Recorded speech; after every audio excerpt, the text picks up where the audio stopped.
সাংবাদিক বন্ধুরা এখানে এসেছেন, অত্যন্ত শ্রদ্ধা এবং বিনয়ের সাথে বলতে চাই, আপনাদের ভালো লাগে হুবহু আমাদের বক্তব্যটা দেবেন। আমাদের বক্তব্যের নামে আপনাদের কোনো বক্তব্য আমাদের উপর ছাপাবেন না। গতকাল সাতক্ষীরায় আমার উপরে জুলুম করা হয়েছে একটা মিডিয়া থেকে।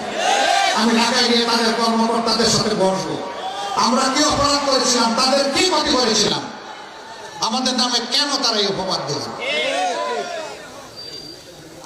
মিডিয়াকে আমি স্যালিউট জানাই।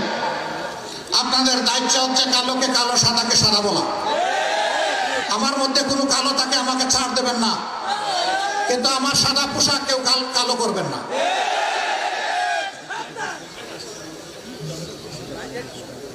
আপনারা এক সময় ভয়ে সংকোচে চাপে বিধ্বস্ত ছিলেন, আপনারা সত্য কথাটা সত্য হিসাবে লিখতে পারেন নাই, সত্যকে গোপন করতে বাধ্য হয়েছেন অশুভ শক্তির চাপে। আমরা এটার জন্য মাইন্ড করব না, কিন্তু এখন তো আপনারা মুক্ত। এখন কেন আপনার নিজের চিন্তা করবেন যুক্ত? আপনার চিন্তা আপনি বলুন, আমার মুখে বলতে চান।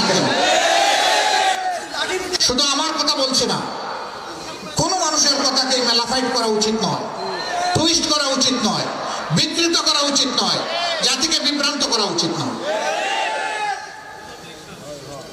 মিডিয়া অত্যন্ত দায়িত্বশীলতার সাথে এখন তারা কাজ করছেন।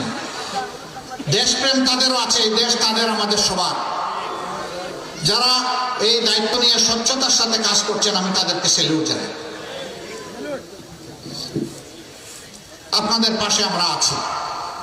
এটা আমার বিপক্ষে গেলেও আপনার পাশে আমি থাকবো, যদি জিনিসটা ন্যায়সঙ্গত হয়, সত্য হয়।